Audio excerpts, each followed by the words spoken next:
like it at times, but most of the time I'm very casual. All the banquets I do a lot around the country. And I always ask casual or tie. And when they say casual, I say thank you. Thank you very, very much. Coach, first time to see the ballpark and for opening day, when you took the job here, and of course, could you imagine SEC baseball becoming what it has now?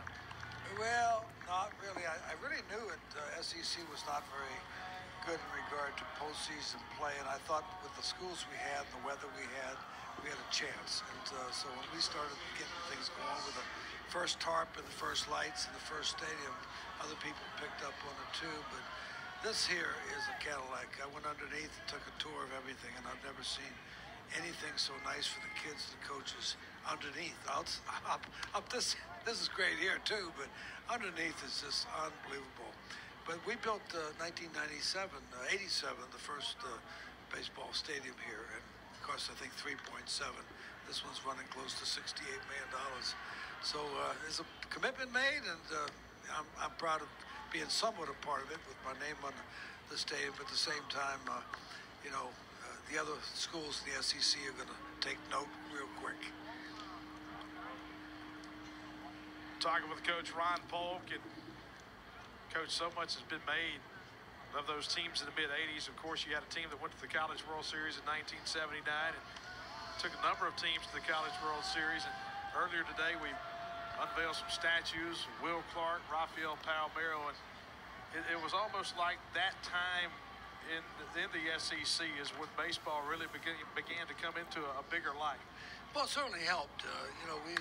Skip Berman came to LSU and did tremendous, winning national championships. And we hired some great coaches, great assistants. And then they all felt like the athletic director and president. Maybe you could make some money in this game if you promote it and build a nice facility for people who are comfortable and come to the ball games and not have to worry about anything other than watching the ball game. And so it's come a long way. You can't believe the stadiums in the SEC my first year in 1976. I mean, no bathrooms in the dugouts. I mean, no amenities whatsoever for the fans. And I remember doing a radio interview with Jim Ellis, maybe 78 to 79 Auburn, the top level of the regular stands, and there's a lightning storm going up, and Jim peels out this umbrella, and I thought we were going to die. Lightning hit that umbrella. But no, I mean, it's come along, and everything. Football's come a long way. Basketball, it's just, I don't know when it's going to stop. I mean, how much better are you going to get than this here? Well, you mentioned making the banquet circuit, going around talking a lot. You continue to be a great ambassador for the game, and so often don't even charge for your services. Why is it that you're still out working the roads promoting baseball? Well, I enjoy the speaking. The travel's not fun. I just bought a Lexus SUV, and I've been on the road, I got 16,500 miles on it in 5 weeks. And I do the high school, junior college, and college circuit in the Southeast, drive back to Birmingham so I can be at UAB every day. And I don't charge anybody anything to speak, no gas, no fee. And the reason I do it is because these kids and coaches have to raise money to have a baseball program, especially in high school. In fact, a couple weeks ago, I'm speaking at a high school, and the kids had to sell bed sheets door to door, bed sheets. Now, that's sad when a kid has to sell bed sheets to play baseball. So I do it because I think it's important, and I enjoy it, and the travel's not as fun as it used to be when I was a little bit younger.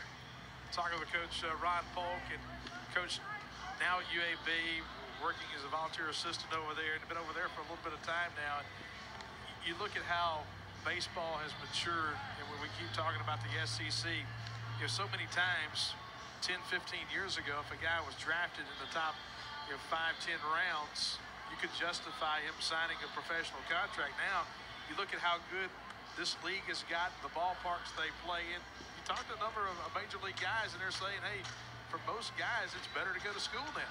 Well, a lot depends on their academic credentials and maybe money in the family and how much the bonus is or what round it goes. But no, kids right now are very much leaning to playing college baseball, and many of them improve their draft number and their bonus as a result of going to school and maybe get 3 years of education under your belt and then sign. So, if you become one of those that get released, you can always go back for that final year of school. But you know, it's still we still deal with professional baseball. They help us as much as we help them. But you know, we're the only sport that has that problem that you can sign a kid out of high school. Mississippi State with 10 runs at the bottom of the 8th inning. They've broken this one open 13-3 here on opening day. And now the Bulldogs going to bat with Josh Hatcher, sophomore from Albany, Georgia. 2 outs now in the inning. Then a chop to the first baseman, knocked down. Will there be a play? No. Runner going to round third. And sliding in safely, and Mississippi State has a 14-3 lead. All right, Coach, I know you have so many memories here. So many great games, so many great players. And I hate to even ask you to do this. Who's the guy that may be the best hitter you've seen? At Mississippi State? Mississippi State. Well, I mean, Palmero, Clark. I mean, you know, like yesterday, Burke Bastas called me. Burke was a great hitter, but he didn't play much pro baseball. So I've had a lot of great hitters here, and that's the only reason why Burke called me yesterday. He's writing a book, The Baseball Priest. You know, he's a priest up in Chicago. Does the chapel for the Chicago Cubs. But, you know, people ask me a lot, you know, who's the best player. You know, I coached 7 times with the national team, and I got a chance to see a lot of great college players. Then now I coach up at the Cape Cod every summer, and that's where all the best players play also. So I've been fortunate to be around a lot of great hitters, a lot of pitchers. But, you know, for ones that went on and did a great job in pro baseball, my gosh, you can't say anything other than Will Clark and Rafael Palmero, probably with the two better ones I had. Coach, I hear stories from former players about how you still keep in touch with them, but I hear about players from other schools that you still keep in touch with. Why has that been so important to you?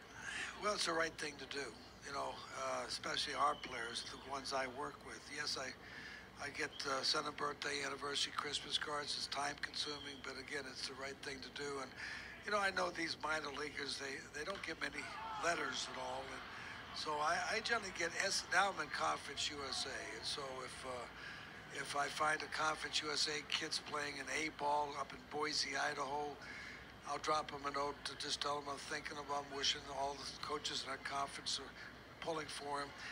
And because these kids don't get many letters anymore at all.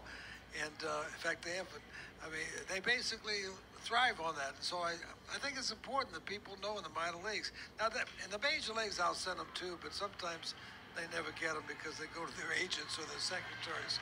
But most of the minor leaguers in the SEC and Conference USA, if I can find out where they're playing, I'll drop them a note. Not too many notes, one a year. Coach, always a pleasure.